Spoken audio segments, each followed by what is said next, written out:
Hey everybody, welcome back to Catechumens Depart. As always, I'm Eric Anderson.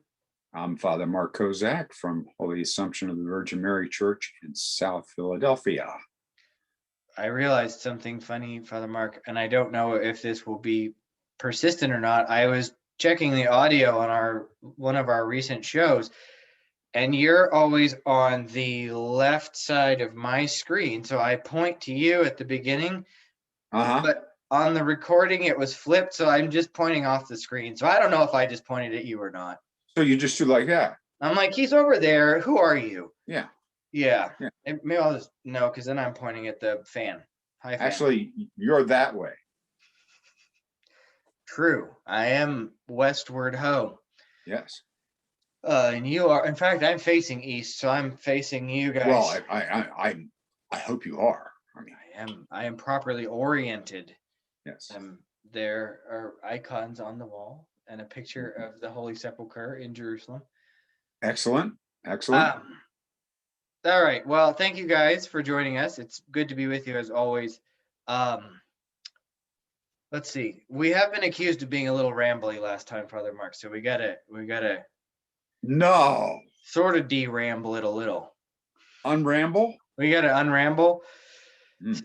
So what I would like to talk about today is I don't watch Game of Thrones, but there was always this poster at the end of their run, and it said "Winter is coming." And I feel like the last few weeks I'm like, Lent is coming. Lent is coming. So we are gonna be hungry for a minute, and I want to talk about like what is the deal with that. But first, because you are on a new calendar, church, and I am on an old calendar, church, and like first of all, I get them backward. Which is new and old? Which is Julian and which is Gregorian? Okay. And then why? That's just a quick one. Which is which? I can't remember. Is the Gregorian the Julian calendar is the old style calendar.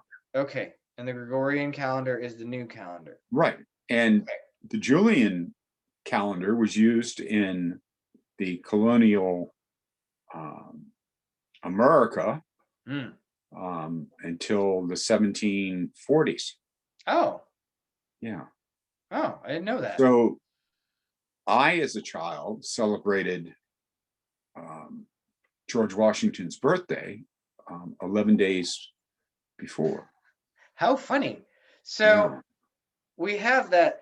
Give us the but then weirdly they come together at Pascha. Like the rest of the time it's like different, and then they come together for Pascha. Like give us the 5 to 7 minute what is the deal with all of that? Okay. I will try not to. I know you love calendars and time. I really do. I'll try and be excruciatingly objective. Okay. The calendar is, as you know, is a construct, but the church has added our calendar to it. Okay. So we sort of lay on top of it.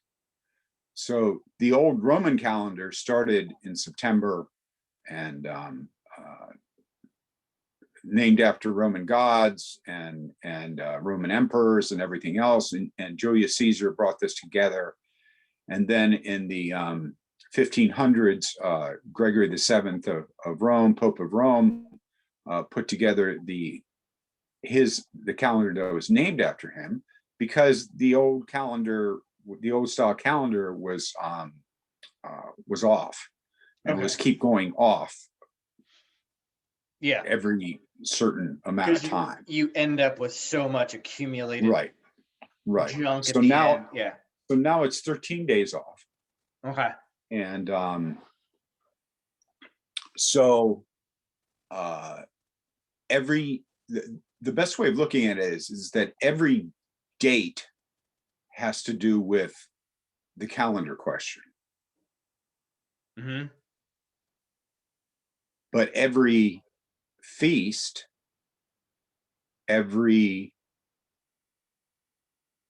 from the Octoikos to the Pentecostarian to the Lenten Triodian, to the festal Manaean. All of these things have one thing to do with the calendar, but they're the same.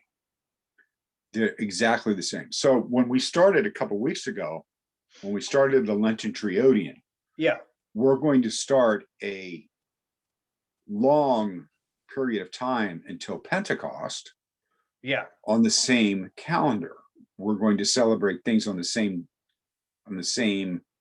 church calendar, festal times, Triodian and Pentecostarian, but we will be 13 days off in the saints of the day and everything else, and also Annunciation, because Annunciation is a dated.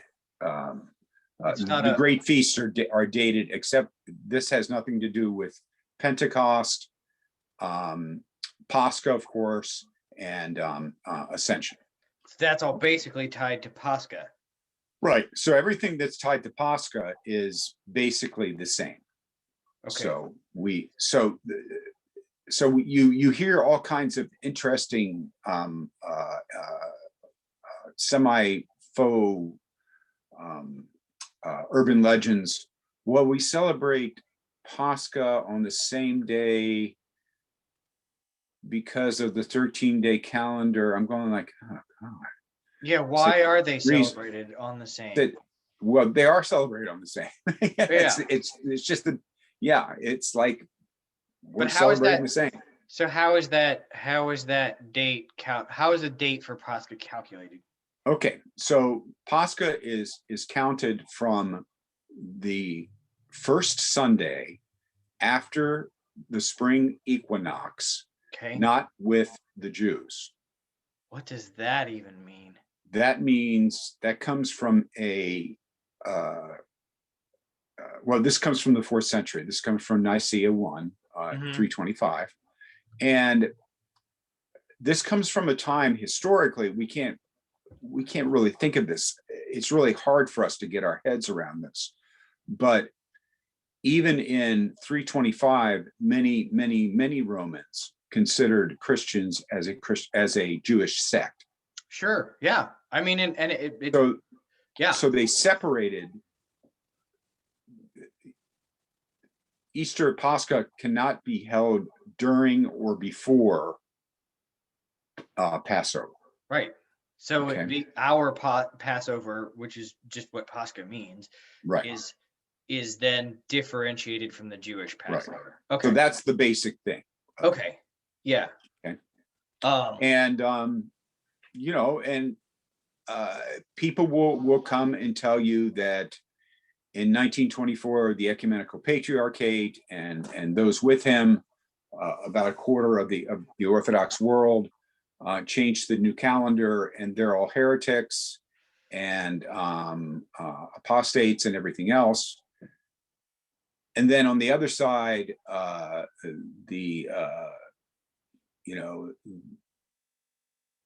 they're wrong.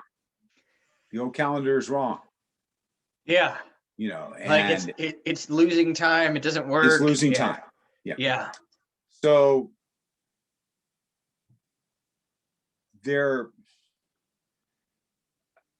I like to start at, and this is really controversial. Do you worship God or do you worship the calendar? Right. Which can be sort of applied more broadly to any of these wonderful, controversial minutiae. Because the calendar is a construct. Sure. Yeah. Okay. Yeah. And it's not dogmatic.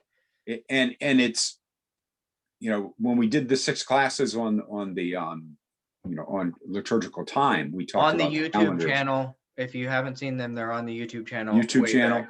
Yep. And it's the same construct. Yeah. It's, like I said, laid over with a 13-day difference in dated time. Okay. Yeah, and I mean, frankly, like being on the old calendar is difficult. And I know, Father Moses, the church here, Unexpected Joy, was not a canonical church, but it's one of those things that happened, in the middle of the last century, where people were searching for orthodoxy, and they sort of like started Orthodox churches, and they were, we use the old calendar. So that carried over with them when they were regularized. But I think even Father Moses might have said, like, I don't know, I kind of wish I hadn't kept the old calendar, it's just because it's. Well, 75% of the Orthodox world is the old calendar. Yeah. And if you took away Romania, then there'd be a lot less. Yeah. I mean, a lot more of the old calendar. Yeah. So. Which, like, it's so that, like, totally makes sense. Like, if you are searching backward in time to be like, what is Orthodoxy? And you're like, well, they do this different calendar too.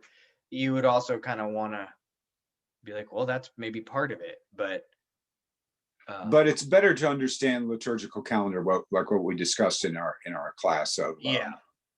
Because that's really the meat in the potatoes of, but not during Lent. Potatoes. Just the potatoes. Of liturgical time. Yeah. Because we didn't talk a lot about the calendar, because we don't really need to talk a lot about the calendar. Right. We need to talk about liturgical time. Yeah. That's what right now, I mean, this is the Meat Fair Sunday coming up.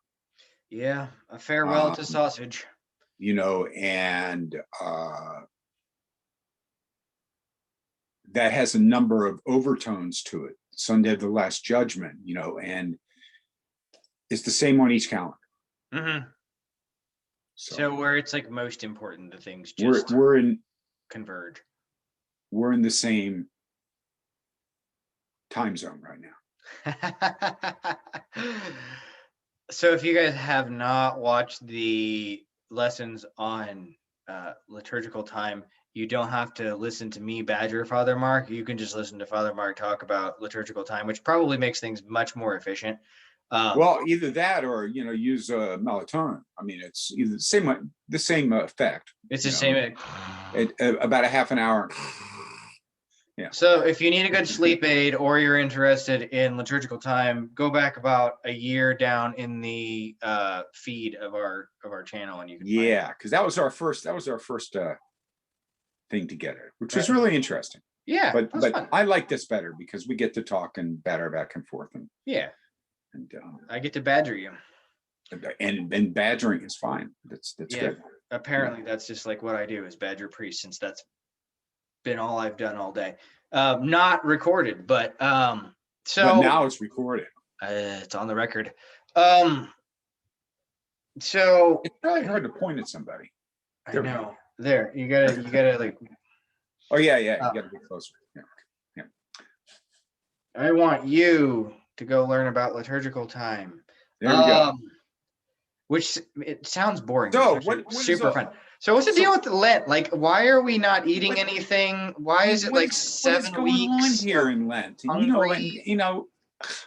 Please, why do we get, it's like, oh, it's Lent. Well, number one, Lent is great. It really is, after you've done it a few times. Beyond great. Yeah. Lent has a pre cycle. Yeah. Lent has a pre-cycle. Yeah. Which is what we're in the middle of right now. When did this? And the church is so cool because we all think about our stomachs and everything during Lent. No. We're talking about prayer here. Yeah. So Lent is so cool. You change, if you look at your calendar, it changes from no red days to 2 red days to all red days in cheese, and then to all animal products. So it's just the church is taking us into this food thing. Mm-hmm. But then the church is adding prayers and adding and especially the first week of Lent. I mean, who doesn't love the Canon of St. Andrew? I mean, really? Yeah. You can insult all kinds of people if you felt that way, but don't do that. But but we're looking at ourselves. Yeah. And we're looking at our communities, and we're doing this together. Yeah. And then, of course, there's the crown jewel of Lent is Pascha. Yeah. But the crown jewel every week of Lent for me is the pre-sanctified liturgy, which is like this wonderful thing. And it's psalmody, and it's old. When we bring out the light, we used to do that during Vespers and sing "O Gladsome Light," and and it's like and we take the body and blood of Christ, and it's like, wow. Why now? As a brief aside, like, why do they? I mean, we may need to unpack this stuff for a few shows. I'm not sure. How long does it take to tell me what is the deal with pre-sanctified liturgy? Like, okay. Pre-sanctified liturgy is done on Wednesdays and Fridays, and then sometimes during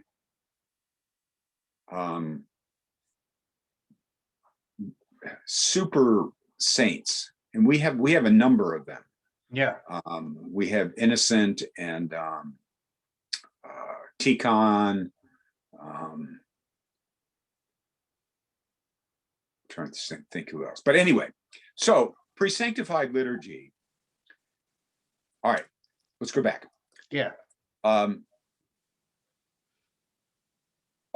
liturgical life is set around the monastic and the community life of the middle to latter part of the first millennium. Yeah. Okay, this is where we all come from. That's the rough template. Yeah. Okay. So that's when the Divine Liturgy was put together. That's when the saints were not all the saints, but the major saints of the first millennium of the church, the great feasts and everything else. And the center of all this is Pascha. Yeah. Okay, so we've been doing Pascha from day one. We've been doing Great and Holy Friday, Great and Holy Saturday, Pascha from day one. We expanded it a little bit to Holy Week. Mm-hmm. So connected it with Lazarus Saturday and Palm Sunday, which are great feasts. Yeah. But they're not in Holy Week. Right. And people constantly make this error, constantly. Holy Week starts on, Monday, for most parishes, start on the eve of the bridegroom matins on Sunday night. Yeah. Of Palm Sunday. Yeah. That's Holy Week. Yeah. Of course, we got in there the Last Supper. There's lots of layers of, of liturgical important things that we're talking about. We're dealing with huge amounts of a psalmody and huge amounts of the gospel, all during Holy Week. And then we go backwards, and I think I did this, and it was very confusing for me because I had gone forwards. Well, I've been doing this class one time, the time of Pascha, and but I think I went backwards during our time before. Yeah, and it's easier to go backwards because each Sunday, first of all, each Sunday of Lent has a theme. Okay, yeah. But each Sunday of Lent has a gospel that's unconnected to the theme. Yeah. And no, I'm not taking high order of drugs or anything else. That's my sleeping drugs. That's later. So the gospel is the older theme. Okay. But the younger theme is Forgiveness Sunday, Canon of St. Andrew, Sunday of Orthodoxy, Gregory Palamas, Second Sunday of Orthodoxy, Sunday of the Cross, John of the Ladder, Mhm. and Mary of Egypt. Yeah. And that wasn't really pressed down until the 13th, 14th century. Oh, okay. Okay, well, Gregory Palamas died in 1459, Yeah, I was gonna say he's 1359. So something yeah. like that. Yeah. So there are two things that are set in Lent. But Lent at first was a catechumen-driven event. Ah. So I should get my catechumen. He's like 32 days old now. And just sit him in church and send him in church all during Lent and baptize him on Great and Holy Saturday. And, Bob's your uncle. He'd be the only, that's what Lent was for. He would be the best catechized among us. But then automatically the church started, because it's a catechumenate is a church event. Mm-hmm. Lent is a church event, not a solely an individual event. Mm-hmm. But they started to participate with this, and then came along the fasting rules with the monastic side of that, the liturgical side of the great music and everything that out of the community of Hagia Sophia and in other places, and we came all this together, and now it seems like it's a big mishmash, but it's not. It's organized. And I often will say in my sermons, and you probably remember this, the church was really smart about doing this way, weren't they? Yeah. Well, it's it's symphonic, I guess, in a way, right? It's like, so we have you can play a song with just the main lead, but then these other parts in a way sort of come in, and like if you just play the tuba part without the lead, it's going to sound weird, but if you add it into the full mix. Okay. So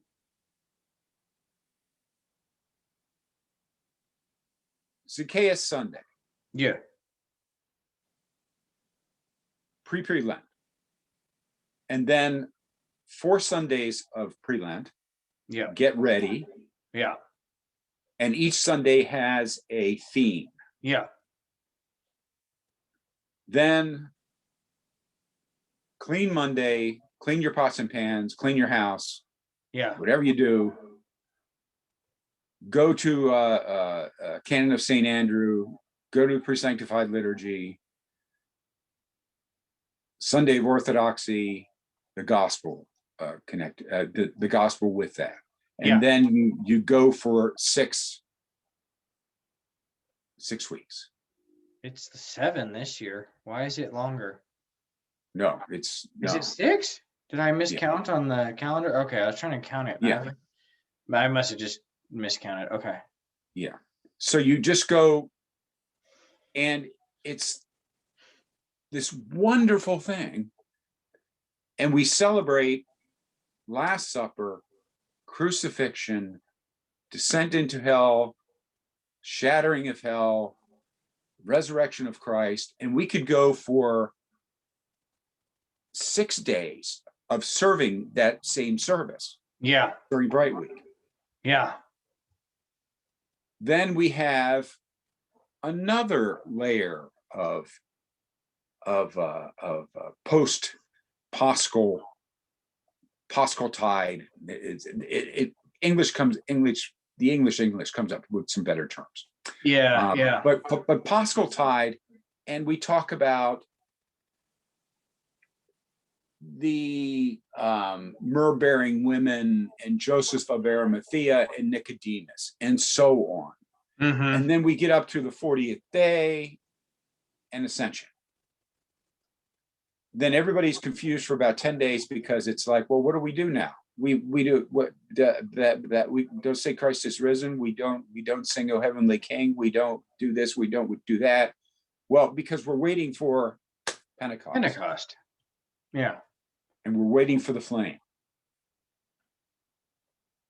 And then the rest of the year, liturgical year, has to do with the 35th Sunday after Pentecost, the second Sunday after Pentecost, the third Sunday after Pentecost. Yeah. Yeah. It's just So, all tied and then back you to that. fill in all of these other things. So Great Lent is the preparation for the Paschal event. Great Lent is a journey, and this is what Father Schmemann says in that little purple book. Yep. Yours is got a fancy cover. Yeah. So he says it's a Lenten journey. Mm-hmm. A journey to Pascha. Yeah, if you guys haven't read that book, it's really worthwhile. And we fall down on the journey, and we get up. And I mean, how many times have I listened to folks in the last 37 plus years of a priest of, oh, Father, I broke the fast, and and I'm going like, then don't do it tomorrow. Just yeah.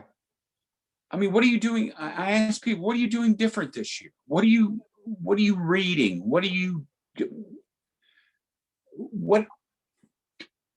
What time are you spending on your spiritual life, on the other, on all of these things? Because there's lots of stuff to do. Yeah. There's lots of stuff, even during and we learned last year, even during the pandemic, there was lots of stuff to do. Yeah. And that was hard. Yeah, it was. That was really hard. Yeah. But we did it and made it through, and Christ is risen then, and he'll be risen again. And how many days? But I don't have the Paschal clock. You don't have the number clicking on the wall yet. I'm just trying to get through this weekend. I know. Yeah. There's lots of stuff. So anyway, Lent is the preparation for this. Yeah. Lent is not there to hurt us. Lent is there. I mean, I've had older people, younger people, they need to take medicine, they need to do this, they need to do that. Well, I'm hurting myself by not taking my medicine, or I'm taking my medicine and I'm not going to communion during Lent. It's like, no. Yeah. No. Yeah. Yeah. It's not a punishment, it's a preparation. Yeah, it's a preparation. It's not punishment. We cannot punish ourselves enough. Right. Because we don't even have the same, that's a wrong, that's a Western it's framework. The wrong way. It's just totally flipped around. Yeah.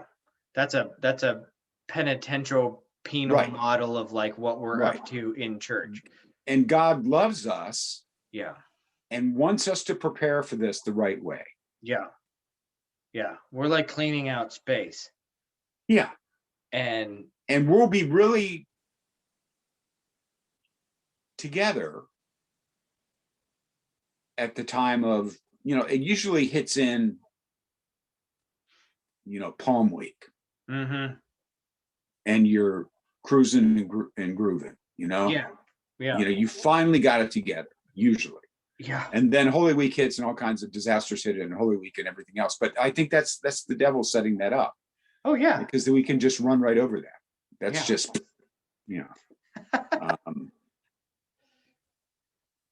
but it's all connected. Mm-hmm. See, it's not like we're doing it at church and that's it. Or we're doing it at home. What should I fast from this year, Father? Mm-hmm. No, that's not it. Mm-hmm. We have the monastic rule. It's very simple. That's our goal, is to do that rule. If you cannot do that rule and you talk to your spiritual father, then you do another rule. Yeah. And you set up a rule for yourself, and your spiritual father talks to you about it. And I have a number of parishioners that do different rules because of their health reasons and all kinds of their health reasons and everything else. I mean, and yes, there are some, I know 80, 90-year-olds that go through the rule. Mm-hmm. Yeah. Okay, that's true. Yeah. All right. But they're getting fewer and fewer. True. Sort of sad. Yeah. But it all comes to Pascha and the risen Christ and the destruction of the gates of hell. That's what we're shooting for. Mm-hmm. That's what our journey is. Yeah. And this is what Father Alexander spends a lot of time on in the book, and then a lot of time in his lectures on this. Yeah. That's the center part of this. It is at once the joyful sorrow. Yeah. Because we're looking towards the joy of Pascha, but we have to go through the sorrow of recognizing who we are, recognizing who our communities are, and through what God did for us.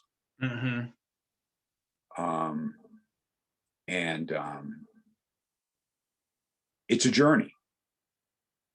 I'm gonna stop you right there. So, because we're right at half an hour. I'm amazed. I didn't go I didn't ramble. No, that was solid. That was a good period, and we can continue to talk about this as we go through the journey. I'll if you guys haven't seen that book that Father is talking about, I'll put a link in the show notes down at the bottom. That's the OG 1970s version. Yeah, this is the old pathway from the old chapel at seminary. Oh, funny. I helped tear that down. Yeah. That's awesome. So I'll stick a link to that down below the video if you guys want to check that out. Kim and I started rereading it this morning. So thank you, Father. Thank you, my friend. And it is good to see you again. And you have to say the magic words. Oh, I will. It's good to again, I always say it's good to see you guys. We don't see you, but we don't see you, but it's great to see all of you, all 15 of you. We figured out there's like about 15 fans, maybe. Yeah. Yep. And thanks for joining us. And as always, until next time, we say catechumens depart.